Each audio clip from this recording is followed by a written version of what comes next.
Hi everyone, I'm Gabby from ClearSpace here with our costume designer for 42nd Street, Doug James.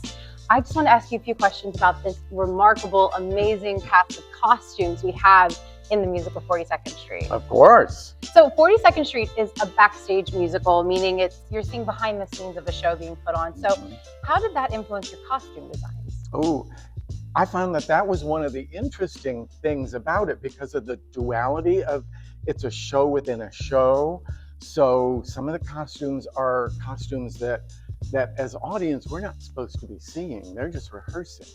And then they suddenly come out in the costumes we're supposed to see. So there needs to be a difference between those things. So I wanted to kind of find that. And I also wanted to really hit the reality of this. It's 1933 about, and we start out seeing them in their rehearsal clothes. The boys and the girls dancing. And so I wanted those to be bright. I wanted them to be fun. It's a musical. But I also wanted them to look like real clothes, to not look costumey, to not look like, no one would wear that. And these are some of them here. You can see the girls are in little tap pants. This was a vintage scarf that I cut in half and sewed it together to make it longer, so it's now a belt to go with these pants right there. Everything is a combination of like these nice tan khaki shorts, khaki tan parts kind of ground everything and make it real. And then we can add touches of color to everything like the scarves, top, all those kinds of things. But my goal was to really try and make the clothes, the whole show, not look costumey, to make everything look really interesting and look like it's real. Even if it's a fancy costume, to look like it's a real costume from 1933. And that's not easy, but that's what we worked toward. And I think we got close. Yeah. So you talked a lot about like the backstage real world aspect of it too, but the show is also known for its glitz and glam when they are performing the actual show. So how did you balance glamorous, sparkly costumes that you can also dance in? Well, the good thing is that you can find and buy dance costumes that often have some glitz and stuff to them already. So I was able to buy sets of clothes, but then I give them a little more detail to make them look a little more like 1930s costumes. And again, really look for things that I didn't have to, because there were a lot of costumes in the show, and I was basically doing it by myself. And I thought I can't get hung up on one set of clothes that are going to take forever. I have to kind of amortize everything over all the clothes and figure out what I'm going to give a little extra time to and what just has to kind of zip through pretty quickly. So speaking of all the clothes, how many costumes are in this show? I purposely never thought about how many costumes are in the show. I was afraid it would freak me out. There are so many costumes in the show, and I literally thought, if I don't just focus, okay, I'm going to focus on this right now. I'm focusing on their rehearsal clothes. Now I'm going to focus on we're in the money costumes, and then I'm going to focus on everything. It was much easier to think of things in groups, get them going, put them aside, and go to the next thing. But I think they're close to 100 costumes in the show. Wow. And that's not, like if you take all the pieces together, they've got, you said hats were big in this time period. So hats are big in the time period. Almost, we have probably easily 50, 60 hats in the show. My goodness. Right up till the 60s. People would not go outside without a hat. You would be considered, weird. Even if you were poor, you'd have some raggy, god-awful hat that you put on. And so part of the look of the show, and I think what makes it interesting to audiences, we're not used to seeing people wearing hats. So just putting a hat on something automatically makes someone more interesting in a way, I think, to us as audience. Adding the hats to the costumes, you're looking at over 200 pieces. Yes. So my next question might be hard for you to answer then, because I want to know, do you have any favorite pieces? You have a lot to choose from. I have lots to choose from, and I was very lucky because the things that I was able to find and put together, I love and I'm really happy with. And the cast is great. And they're all appreciative of their clothes. They all look great in their clothes. Well, we talked about things that I particularly like. Yes. And there are a couple things of Dorothy's. She has a dress that I made from scratch, one of the only things I made from scratch, and it's hiding backstage. I think it's getting ready for tonight, and it was a little tired from the last performance. But this is something that we have for Dorothy right there. Now, fortunately, this was something I'd found a long time ago, in like, can't remember if it was on eBay or something. I just happened to see it and I thought, this is amazing. This is something you don't just stumble across. Right. If I waited until I needed it in a show, I would never find it again.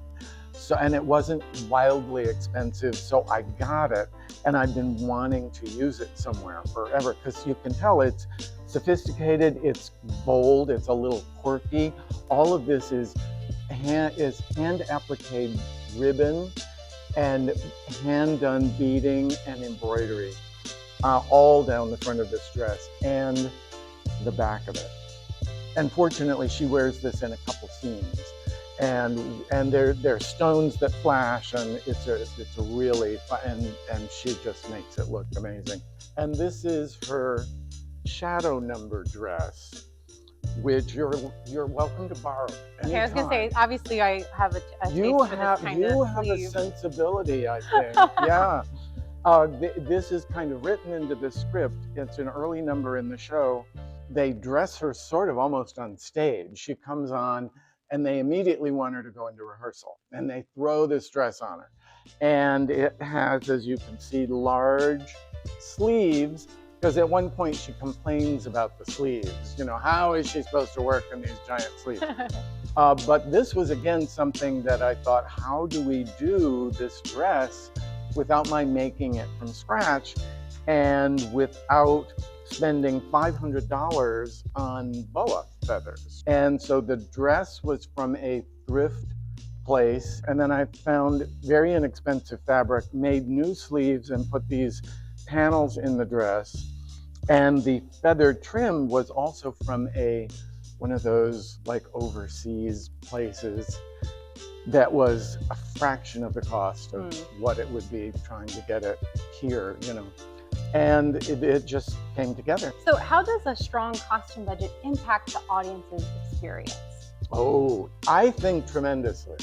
I think it's, well, of course, I'm not prejudiced or anything, but I think costumes are wildly important. You get information about the show you're seeing from everything around you that's going on, from the costumes, from the lighting, from the set, from the props, from the direction. The whole thing is a hugely immersive experience. And of course, being a costumer, I think costumes are wildly important. So many actors have talked about not finding their characters until they've had their costumes, that the costume designer helps them find who that character is and how far they can go with it. Or if they need to pull back a little bit, that they can get clues from what the costume designer, in association with the director, has decided for their costume. There are almost 100 costumes in this show, probably over 200 pieces. And we did it for very little money. A lot of things were from my personal collection, which didn't cost anything. A lot of things were thrifted. Thankfully, Clear Space here has a wonderful collection of tuxedos. I think they could use more.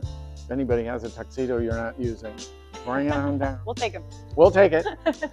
And because of all of that, we were able to do this show that looks like we spent easily $10,000 or $15,000 on costumes for a fraction of that.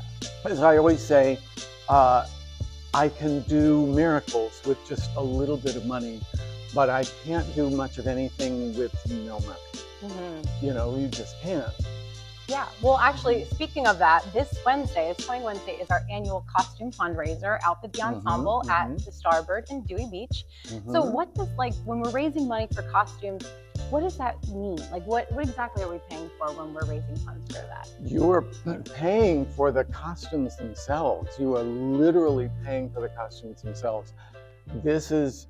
I made a point of not being frivolous with spending money. I thought about every single thing that I bought. I tried to find things that maybe in the future we do something else in the 30s. They can go into some of the things I bought for Clear Space and go, well, we now have some things that will work in that period. So that saves us money.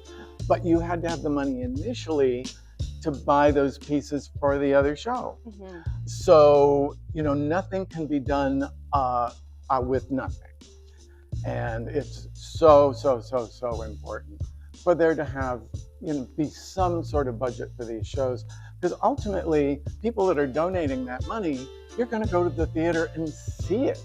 It's going to be right there in front of you. You're going to see them. Every penny you've given, you will see on that stage. And it will help even the next show. It makes the job a little cheaper for the next show. It may be a season or two before they do another 1930s show, but they will. Mm-hmm.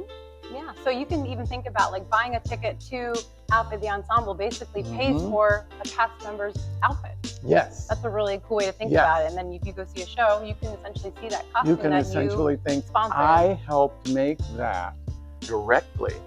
You know, that money is going to go right into costume budgets, which are, and the other, and I understand, but of course costume budgets are always the ones that are the lowest and always the ones that are kind of pushed to the back.